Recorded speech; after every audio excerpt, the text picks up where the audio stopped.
Let me hear from you some choice insults. Dommie, stupid, doemskop.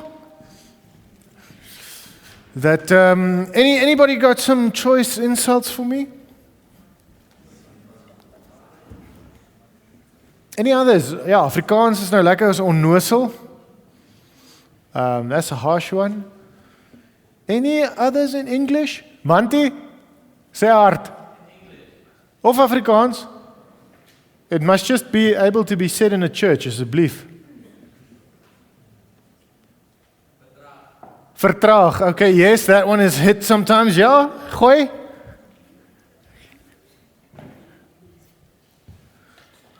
Hi. Suddenly nobody knows an insult anymore. Okay, well. You know insults though. Whether in English, whether in Zulu, Xhosa, Afrikaans, whichever is your home language, you have probably had one or two thrown at you, and I'm willing to bet somewhere in your life you've thrown one at someone else. But we'll get to that. But first, I'm going to let Wouter read the text for us. Our first scripture for this evening comes from Exodus chapter 20, and Wouter is going to read. May we please open our Bibles to Exodus 20, and I'll be reading from verse 1 to verse 17. And God spoke all these words. I am the Lord your God, who brought you out of Egypt, out of the land of slavery. You shall have no other gods before me. You shall not make of yourself an image in the form of anything in heaven above, or on the earth beneath, or in the waters below. You shall not bow down to them or worship them, for I, the Lord your God, am a jealous God, punishing the children for the sin of the parents to the third and fourth generation of those who hate me, but showing love to the 1,000 generations of those who love me and keep my commandments. You shall not misuse the name of the Lord your God, for the Lord will not hold anyone guiltless who misuses his name. Remember the Sabbath day by keeping it holy. 6 days you shall labor and do all your work, but the seventh day is the Sabbath to the Lord your God. On it you shall not do any work, neither you, nor your son or daughter, nor your male or female servants, nor your animals, nor any foreigner residing in your towns. For in 6 days the Lord made the heavens and the earth, the sea and all that is in them. But he rested on the seventh day. Therefore the Lord blessed the Sabbath day and made it holy. Honor your father and your mother, so that you may live long in the land the Lord your God is giving you. You shall not murder. You shall not commit adultery. You shall not steal. You shall not give false testimony against your neighbor. You shall not covet your neighbor's house. You shall not covet your neighbor's wife, nor his male or female servant, his ox or donkey, or anything that belongs to your neighbor. Thank you very much, Wouter. Appreciate it. I think you can give it to Talente. She's going to need it later. Right. So, the 10 Commandments, Wouter just reminded us of them. But a reminder again, remember where the people are. They've been freed from Egypt. They're on their way to the promised land. God is giving them these commandments as part of his relationship with them, to guide them how to be his people, and also how to build a new society in this promised land. And in this new society, a base rule is this, the Sixth Commandment, you shall not murder. Sounds clear enough, ne? It's not too difficult. It's a one-liner, short and sweet, or to the point. But as often happens when you start to dig into the scriptures, it's actually a little bit more difficult than that. And the first thing is already, how should we understand what is meant here with the word that we translate murder? Because if you have different translations, and you can go check it on your Bible app tonight, some translations will say, thou shalt not kill, and others will say, thou shalt not murder. So it's a bit difficult. Are we talking here about killing in general, like no killing, or are we talking about a premeditated action of killing someone, murder? It's a bit of a challenge, also because in other areas of the law, there are certain times when it says, so-and-so in this situation can be killed. So where is this command exactly going? What does the word mean? And scholars have sort of debated and worked through it and read. And it looks as if the word that is used here, that we translate murder, you shall not murder, is about prohibiting killing outside a lawful framework. It prohibits illicit killing of taking the law into your own hands. That you shall not kill someone just because you want to get vengeance. You shall not kill someone because they have done something to you. You shall not kill someone because you decided this person needs to be taught a lesson, or I am now Batman, I bring vengeance to this town, sort of thing. You are not the one to dispense that kind of justice. That's what the basic aspect of this law is about. You shall not murder, you shall not take the law in your own hands and take a person's life from them. And that's the base thing. And the basic reason for that is underneath all of it, life is precious in Israel. And it should be regarded as precious. First of all, because life is a gift from God. That lies behind this commandment, behind the Sixth Commandment, is life is not something that I have in myself. It is not something that I could create. You didn't create yourself.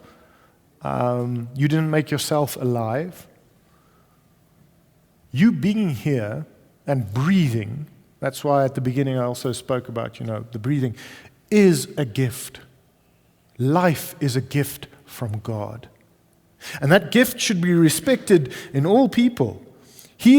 God is the final decision maker on life. So killing or murdering someone comes down to destroying what God has made. It's an act against God's creation. It's an act, in that sense, against God. Because you're taking the right into your hands to say, yes, the Lord is the giver of life, but I will now decide what happens to this life. And that's a no-go. Life is a gift from God, and it should be considered precious, dealt with preciously, and that's why the Israelites are said, thou shalt not kill, or you shall not murder. But the second reason, apart from the very, very, very obvious that it's bad for the one being killed, apart from it being that killing is in a sense going against God, it is also something that breaks down the community that God is creating.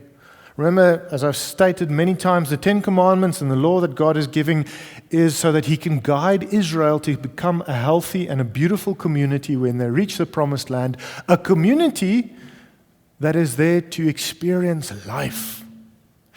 But if someone starts deciding, I will now start killing people, I'm now going to murder someone, or I am going to take the law into my own hands, there's this guy that I don't like or has done something wrong, I'm going to kill them, outside of a formal structure, that breaks down community. And that fires up the destruction of a community, because if person A decides, okay, I kill person B because they've done something, then person C says, well, now I'm angry at person A, I'm going to kill them and then person D, it just escalates. And soon a community is shattered because apart from people literally not being there anymore, valuable members of the community, people that were given life by God, the community is also shattered because relationships are broken by those that are left behind, their relationships are also broken. And everyone lives in fear. A community where people are supposed to thrive is suddenly one that is slowly dying because of killing. And we can see this, of course, in our country. In places where the murder rate is high, unfortunately, you can see the fear in a community. You hear the community, both the anxiety and the anger of communities, where people decide, I will take the law into my own hands, or I will be the dispenser of justice and the decider of who lives and who dies, and I go and I kill someone. We see the horrible effect of that on our communities. And that's why if you read through the first few books of the Bible, there are very clear regulations on how to deal with it if someone is killed. That the law gives a structure, a judicial structure, on what to do if someone dies by another person's hand. Because it might be a mistake. There might have been an accident. There might have been a misunderstanding. There could be many reasons. So, for example, in Numbers, you find the cities of asylum, where a person can go if they accidentally killed someone and wait there until the judicial process is handled. That Israel's society, that the law God gives, structures things so that there can be a fair process when things go wrong, to decide what must happen to the perpetrator. What happened here? The law God gives fights against the society, or goes against the society where it's every man or woman for himself and deciding for themselves what they want to do with another person's life. Life is precious, and you shall not kill. God is the decider, and He gives a framework for His people on how to approach it. Now, when we say these things,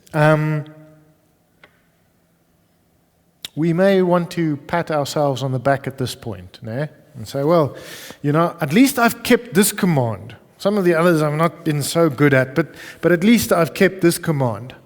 And I've not gone on a killing spree. But a few hundred years later, Jesus comes, and He suddenly makes things so much more radical. And I'm going to read to you what He says in Matthew chapter 5. At the beginning of Matthew chapter 5, He says, listen, not at the beginning, but in verse 17, He says, don't think I've come to abolish the law, to throw away the law. I've come to bring it to fulfillment. So Jesus is coming in Matthew 5-7. He's busy with the Sermon on the Mount. He's explaining how a person's of faith, how their lives should look. He's packing out to His disciples and the other listeners how a life in the kingdom should look. And then He says the following in verse 21. You have heard that it was said to the people long ago, you shall not murder, and anyone who murders will be subject to judgment. But I tell you that anyone who is angry with a brother or sister will be subject to judgment. Again, anyone who says to a brother or sister, raka, that's an insult, is unanswerable to the court.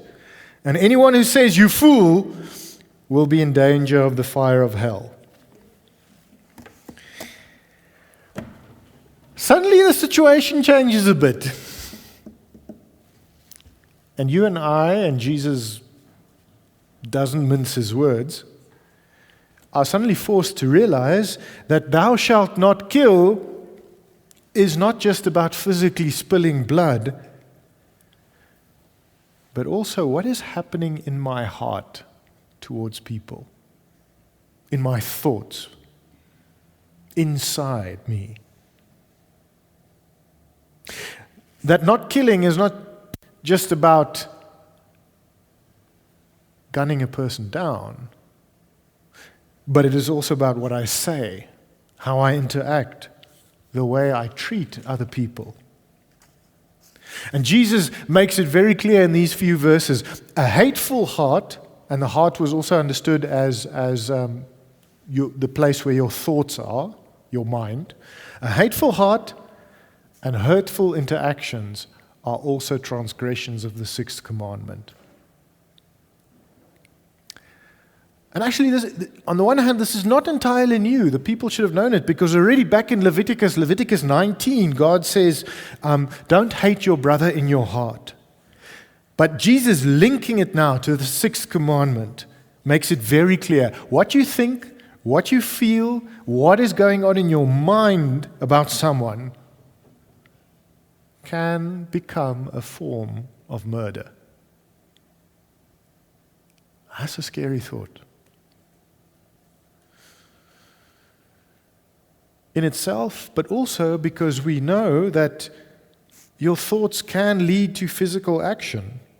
That, in fact, what goes on in your mind, if you hate a person there and you dream of killing them, it can lead to physical murder.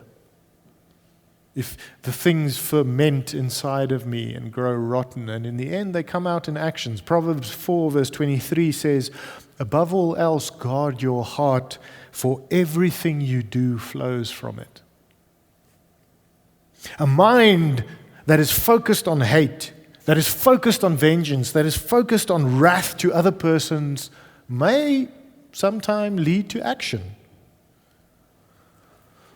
One person says, yes, the hand might hold the weapon, but the mind is giving the command.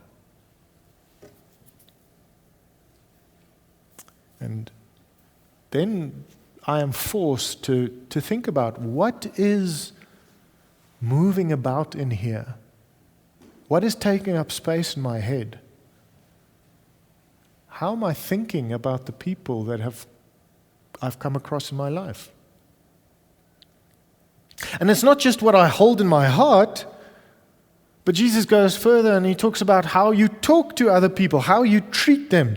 That the fact that Jesus says that he talks about hurtful words like raka and fool within the context of the Sixth Commandment makes clear that the way we treat people verbally or in our gestures and actions can also come down to a type of murder. Because it breaks a person down. It hurts them. It destroys a bit of God's creation. It takes a little bit of life. Those of you who have been subject to hurtful words, you know how it can break down. We can sort of build a skeleton. In primary school, we learned a song, sticks and stones can break my bones, but words can never harm me. That's a lie. I mean, they told us as little children so that, we can sort of manage it when other little children are nasty to us. But words hurt. We know that. If you've been on the receiving end of an insult or things, you know it can cut deeply. It destroys a bit of the life God has given us. One writer describes it as bloodless murder, which is something that, had me thinking. Yeah, there's no blood, but you still killed a bit of a person. Another says that I can curse with my thoughts, I can destroy with my looks, I can shoot with my gestures, and I can murder with the sharp sword of the tongue. And we know that, yes, words, but verbally, or even you know if how body language can also communicate, how a look can break a person down. Suddenly this command becomes a lot more intense than what we would have thought at first. The slide for our service, is a play on the TV show, Only Murderers in Church, and we would say, no, of course not, whatever. But maybe when we hear Jesus' words, we may realize, hang on, perhaps I am one as well. How many times have I not carried wrath in my heart towards someone, or broken them down with words, or even glances? Jesus shows us the law speaks far deeper than at first glance. and reaches the innermost part of my being. That Jesus, and we're gonna see it when we come to some of the other commandments as well, that Jesus shows us it's not just what you do, but it's what's going on in here. And it challenges me there. And I invite you, maybe this week I should lay open my heart to Jesus regarding about how I feel about certain people. And ask him to journey with me. Lord, help me. You know that my thinking about this person is not correct, or my actions towards that person is not correct. Guide me on a better path. Guide me into another way. That I should ask myself that in my day-to-day actions and movements, am I bringing life or am I murdering? Am I bringing life? Because that's also what's worth thinking about. Now, as much as these commandments are prohibitions, we are also invited to think of what is the positive of them. What do they want us to do? Where are they aiming at? Because while this sixth commandment also describes what is prohibited, we should think about what does it want to promote? What does it actually want to do? Where does it want to take us? And the basic fact is, life is precious and should be looked after and made to flourish. That the positive, if we were to switch it to the positive command, know that life is precious and you should look after it and build it. And that definitely includes my neighbors, the persons and people around me, the other people in my life, those that I know well, or that I just happen to cross my path on the day. That I may be life-giving to them in whatever way I interact with them. It should be about how society is structured.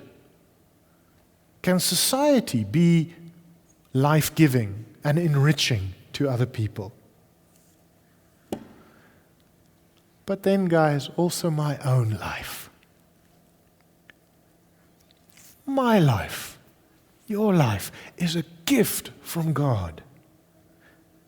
And looking after your life, living healthily, cherishing your life, celebrating who you are, is giving attention to the positive side of the commandment.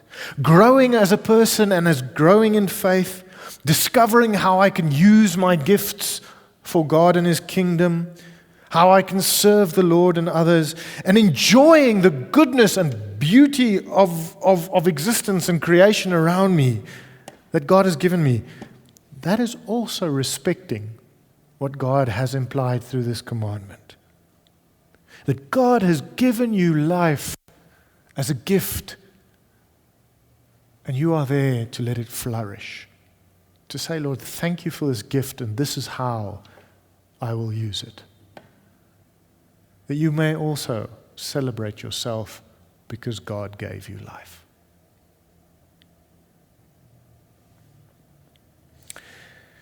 As Christians, we are called to be life-giving people, helping others to flourish and not to diminish. And sometimes it takes a bit of practice. A lot of our Christian life is about learning the habits of faith, learning them anew. And tonight we're going to start with that. I'm going to invite you to turn to the person next to you, or if you three, and just say something nice to them or about them. It can be what they're wearing, it can be what they're doing. Just say something nice. Guys, we have so much life to give each other by celebrating each other, using our words to build up and not break down. And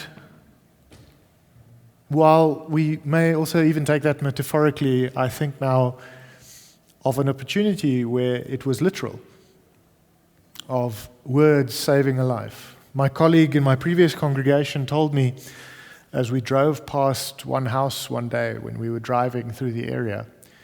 I've also met the guy there. And my colleague tells the story of one day he felt he had to go visit the guy. And he went and he knocked, and I can't remember if he just greeted him and if he stayed for a while and, had a coffee or whatever. But in the conversation, my colleague, and, perhaps a bit strange, but he felt he had to say it, he said to this other man, you have the most beautiful eyes. Well, and not in a strange way. It was good in the conversation.